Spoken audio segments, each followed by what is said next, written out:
안녕하세요. 2025년 12월 12일 태국 뉴스입니다. 태국 정치가 급변하고 있습니다. 12월 11일 국회에서 진행된 헌법 개정안 표결에서 상원 권한 축소안이 부결됐습니다. 국민당은 즉각 반발하며 불신 임안을 제출했고, 같은 날 저녁 아누틴 총리는 국민에게 권한을 돌려주겠다며 의회 해산을 결정했습니다. 국민당 대표 나타퐁 르앙빠냐웃은 기자회견에서 개헌 추진은 좌절됐다며 내년 2월 8일 총선 가능성을 언급했습니다. 국민당은 총선과 동시에 개헌 국민투표를 요구하고 있어 태국 정국은 헌법 개정 무산과 의회 해산이라는 중대한 변곡점을 맞고 있습니다. 태국 캄보디아 국경에서 충돌이 이어지고 있습니다. 12월 11일 태국 육군 제2군은 우볼라 차타니, 시사켓, 수린, 부리람 등 4개 지방, 총 13개 전선에서 교전이 발생했다고 밝혔습니다. 태국군은 캄보디아군의 전차와 BM-21 로켓 발사기, 드론 등 다수 장비를 파괴했으며 캄보디아군 사망자는 125명으로 집계됐습니다. 군은 현재 상황을 통제하고 있으며 긴장 확산을 막기 위해 국경 지역을 면밀히 감시하고 있다고 전했습니다. 태국 합동참모본부가 캄보디아군의 군사장비 이동을 공식 확인했습니다. 12월 10일 오후 캄보디아 캄퐁톰주의 PHL-3 다연장 로켓 시스템과 지원 차량이 배치된 것으로 파악됐습니다. 이 무기는 최대 사거리 130km에 달하는 강력한 화력을 갖춘 체계로 알려졌습니다. 태국군은 이번 배치가 국경 지역 긴장을 높일 수 있다고 평가하며 현재 상황을 면밀히 주시하고 있다고 밝혔습니다. 땅 매속 이민국 수용시설에서 중국인 불법 체류자 300명이 집단 폭동을 일으켰습니다. 12월 10일 새벽 내부 말다툼이 집단 선동으로 번지며 철창과 CCTV를 파괴하고 탈출을 시도했지만 경찰과 군, 지방 당국이 물대포와 전력 차단으로 진압에 나섰습니다. 오전 4시 30분경 모든 수용자가 투항했고 이 과정에서 중국인 1명이 부상을 입었습니다. 태국 이민국은 폭동을 주도한 15명을 공공재산 손괴 혐의로 기소했으며 모든 수용자를 블랙리스트에 올려 향후 입국을 영구 금지할 예정입니다. 당국은 중국 대사관과 협력해 송환을 추진하고 있으며 경찰은 국가시설을 파괴한 행위에 대해 끝까지 법적 책임을 묻겠다고 밝혔습니다. 태국 정부가 내년 1월 1일부터 모든 수입품에 대해 일반 이상부터 관세와 부가가치세를 부과하기로 했습니다. 이는 저가 수입품으로 인한 국내 기업과 중소기업 피해를 막고 공정한 경쟁 환경을 조성하기 위한 조치입니다. 이번 결정은 12월 9일 열린 외국 상품 및 사업 불법 행위 관리위원회 첫 회의에서 확정됐으며 회의에서는 통관 검사 강화, 불법 수입품 단속, 외국인 차명 사업자 기소, 온라인 플랫폼 규제, 원산지 검증 강화 등 구체적 대책이 논의됐습니다.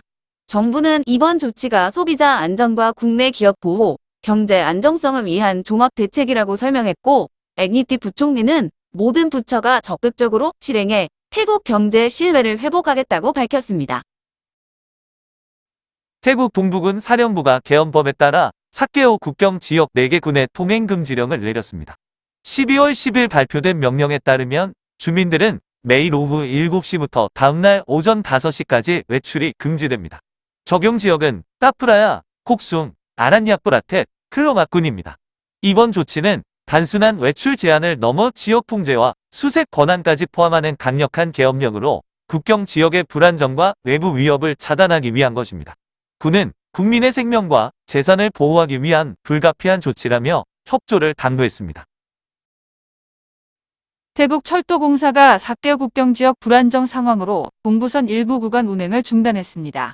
12월 10일부터 아란 야뿌라텍과 클롱르 구간 열차가 모두 멈추고 종착역은 아란 야뿌라텟으로 조정됩니다.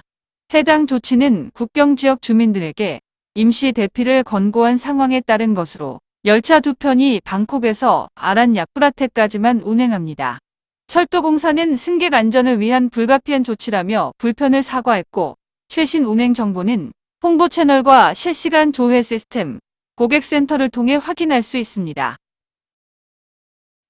교육부가 국경지역 불안정 사태로 학생과 교직원의 안전을 위해 1168곳 학교를 휴교했습니다. 또 안전지역에 있는 102곳 학교를 임시 대피소로 지정해 주민들의 대피를 지원하고 있습니다. 나루먼 피뇨시마 교육부 장관은 모든 부처의 학생과 교직원의 안전을 최우선으로 두고 비상계획을 마련하라고 지시했습니다. 직업학교 학생들도 현장에 투입돼 전기 설치, 급식소 운영, 군 장비 운송, 대피소 지원 등 다양한 임무를 수행하고 있습니다. 교육부는 상황이 안정되면 픽스잇 센터를 파견해 장비와 기자재를 수리 복구해 지역 사회가 빠르게 정상 생활을 회복할 수 있도록 돕겠다고 밝혔습니다. 태국 캄보디아 국경 충돌로 농가와 가축이 큰 피해를 입었습니다. 정부는 12월 11일 부리람과 우볼라 차탄이 시삭댓, 수린, 드랏, 사케오 등 6개 지방 전역에서 피해가 발생했다고 발표했습니다. 조사 결과 피해 가축은 560만 마리에 달하며 일부 지역에서는 폐사와 실종 사례도 보고됐습니다. 이에 따라 축산국은 건초와 사료, 동물용 건강관리 키트를 긴급 배급하고 수의사 이동팀을 파견해 현장 진료를 이어가고 있습니다. 육군도 추가 지원에 나섰으며 정부는 사료 11만 킬로그램을 추가 공급할 계획입니다. 농민들은 각 축산사무소와 애플리케이션을 통해 24시간 지원을 요청할 수 있습니다. 태국 캄보디아 국경 충돌과 관련해 국방부가 작전 종료 시점을 특정할 수 없다고 밝혔습니다. 12월 11일 국방부 대변인 수라산 콩시리 해군 준장은 작전은 계획대로 진행 중이지만 캄보디아군의 전력과 무기 사용, 공격 방식 등 외부 변수에 따라 달라질 수 있다고 설명했습니다.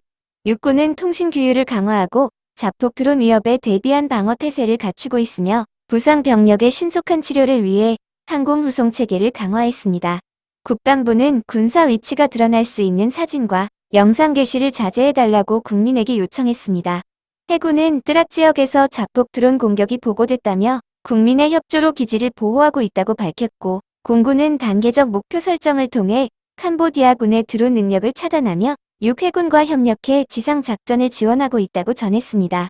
국방부는 모든 작전이 3군 협의에 따라 진행되고 있으며 적의 전투 능력을 약화시키고 태국군의 임무 수행을 보장하는 데 목적이 있다고 강조했습니다. 태국 캄보디아 국경 충돌로 피해가 확산되고 있습니다. 12월 11일 태국 국방부는 민간인 3명과 군인 9명이 사망하고 120명이 부상했다고 발표했습니다. 캄보디아군은 BM-21 로켓과 자폭 드론, 박격포드, 중화기를 사용해 공격을 이어가고 있으며 태국군은 해 공군이 합동 대응에 나서고 있습니다. 특히 캄보디아군이 민가를 군사 거점으로 활용한 사실이 확인돼 국제협약 위반이라는 지적이 나왔습니다.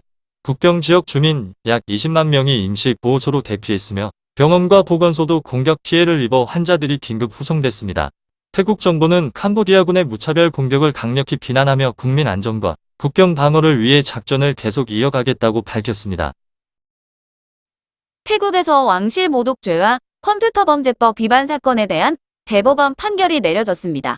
12월 11일 치앙라이 지방법원은 바스바스, 본명 몽콘 티라코색의 집행유예 없는 징역 46년을 확정했습니다. 그는 페이스북에 올린 27건의 게시물이 문제된 사건으로 앞서 항소법원에서 징역 50년을 선고받아 구금 상태에 있었습니다. 이번 판결로 형량이 46년으로 줄어들었지만 더 이상 상소할 수 없어 사건은 종결됐습니다. 바스바스는 현재까지 694일간 구금되어 있으며 재판 과정에서 보석은 허용되지 않았습니다. 태국 내 임금 인상률이 평균 4.5%로 과거보다 낮아졌습니다. 딜로이트 태국이 발표한 조사 결과에 따르면 경기 회복 지연과 비용 부담, 인공지능 확산이 주요 원인으로 꼽혔습니다.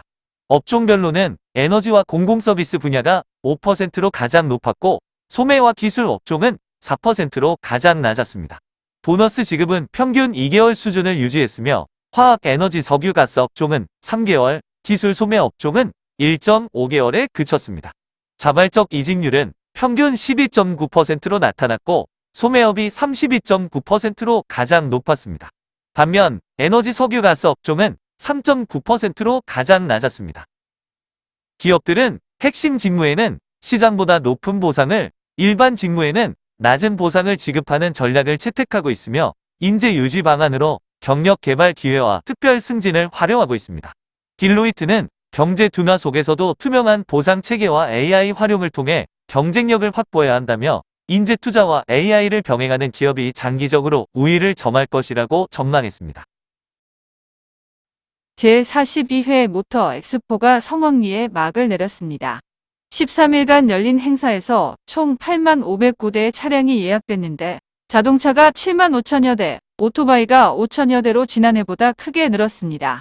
예약 증가의 배경에는 정부의 전기차 지원책 종료와 내년부터 시행될 배출가스 기준에 따른 세제 개편이 있습니다.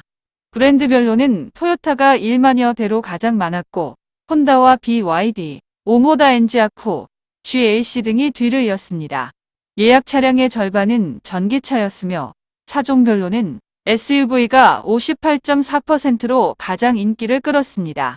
인기 모델은 미쓰비시 엑스포스 HEV, 혼다 HR-V, 지리 EX2, 지아쿠 EV, BYD A53 등이었습니다. 오토바이는 람브레타와 야마하, 베코 등이 상위권을 차지했습니다. 행사 기간 동안 자동차 평균 예약 금액은 112만 밭, 오토바이는 17만 밭 수준이었고 관람객은 152만 명을 넘어섰습니다. 조직위원회는 전기차 지원책 종료와 세제 개편을 앞둔 상황에서 소비자 수요가 집중됐다며 이번 성과가 자동차 산업의 변화 흐름을 보여준다고 밝혔습니다. 태국 미얀마 국경 지역에서 교전이 격화되며 피해가 태국 영토까지 확산됐습니다. 12월 11일 미얀마군과 카렌민족연합의 교전 과정에서 소총탄이 메속군 마하완 지역 학교 건물에 떨어졌습니다. 당시 유치원생들이 수업 중이었지만 교장이 즉시 대피시켜 인명피해는 없었습니다. 또한 박격포탄과 RPG탄이 국경을 넘어 무이강 강변에 떨어졌으나 역시 피해는 보고되지 않았습니다. 태국군은 즉각 특수부대를 포함한 병력을 국경선에 전면 배치해 주민 안전을 확보하고 있습니다. 학교 측은 유치원생들까지 외부 안전지대로 이동시켰으며 주민들은 긴장 속에 대피 생활을 이어가고 있습니다. 군은 국경 침범 방지와 주민 보호를 위해 경계태세를 강화하고 있다고 밝혔습니다. 12월 11일 사케와란 야프라 태군 클롱르 국경검문소는 귀국하려는 캄보디아 노동자들로 크게 붐볐습니다. 태국 제1군구 작전센터는 이날 오전 10시부터 포이펫에서 귀국을 기다리는 태국인들을 맞이하기 위해 국경을 개방했으며 이들은 이민국과 경찰, 국경수비대의 협조 아래 신원 확인을 거쳐 고향으로 돌아가게 됩니다. 현장에는 가족과 짐을 챙겨 귀국하려는 캄보디아 노동자들이 몰리면서 검문소가 혼잡해졌고 포이펫 지역에서는 수백 명의 태국인들이 귀국을 기다리고 있습니다. 태국 당국은 캄보디아 측과 협의해 양국 국민의 안전한 귀환을 조율하고 있으며 시간이 다소 소요될 것으로 보입니다. 한편 따프라야와 콕숭 지역에서는 여전히 간헐적인 총격전 소리가 들리고 있어 긴장이 이어지고 있습니다. 당국은 주민 안전을 확보하기 위해 상황을 면밀히 주시하고 있다고 밝혔습니다. 푸켓에서 불법 담배와 전자물 담배 판매 혐의로 외국인이 체포됐습니다. 12월 10일 푸켓 경찰은 러시아 국적의 41세 남성을 검거했습니다. 체포는 지난 9일 저녁 탈랑군 청탈레 지역 숙소에서 이루어졌습니다. 경찰은 물담배 제품 296점과 장비 65점 등 총 361점을 압수했으며 관련 도구와 액세서리도 확보했습니다. 태국 경제 성장률이 내년 1.6%에 그칠 것으로 전망됐습니다. TTB 애널리틱스는 2026년 성장률이 올해 예상치 2%보다 낮아 최근 5년간 가장 낮은 수준이라고 밝혔습니다. 수출은 세계 경기 둔화와 재고, 과잉, 추가 관세 위험 등으로 위축될 것으로 예상되며 정부 지출도 정치적 불확실성으로 제약을 받을 전망입니다. 금융 부문에서는 기준금리가 2026년 말 0.75에서 1% 수준까지 낮아질 것으로 보이고 환율은 달러 약세로 바트 강세가 예상됩니다. 관광업은 외국인 관광객이 3,450만 명으로 소폭 늘겠지만 중국과 아세안, 한국 시장의 회복은 더딜 것으로 분석됐습니다. 투자는 전통 제조업에서 줄고 데이터 센터와 클라우드, AI 등 첨단 산업으로 이동하고 있으나 국내 생산 연계 효과는 제한적입니다. 보고서는 태국이 전통 산업의 글로벌 가치사슬 연결을 강화하고 노동력과 인프라, 세제 규제 정비를 통해 외국인 투자를 유치해야 한다고 강조했습니다. 태국 남부 해안과 해역에 강한 비바람이 예보됐습니다. 12월 12일 태국 기상국은 제5 기상특보를 발표하며 오는 16일까지 타이만과 안다만 해역을 중심으로 폭우와 강풍이 이어질 것이라고 경고했습니다. 12일부터 프라츠와 키리칸 남부와 춘폰, 수라타니, 나콘시 탐마라, 파탈룽, 송클라 지역에 폭우가 내리고 13일에는 바타니와 얄라, 나라티와까지 확대될 전망입니다. 14일부터 16일까지는 나콘시타마락과 송클라 전역, 일부 남부 지역에 매우 강한 폭우가 예보됐습니다. 기상국은 천둥 번개와 강풍, 집중호우로 인한 돌발 홍수와 산사태 위험을 경고하며 주민들의 각별한 주의를 당부했습니다. 특히 타이만 남부 해역에서는 파고가 2에서 3m, 폭우 시 3m 이상 치솟을 수 있어 소형 선박은 출항을 자제하고 모든 선박은 항해 시 주의가 필요하다고 강조했습니다. 오늘도 시청해주셔서 감사합니다.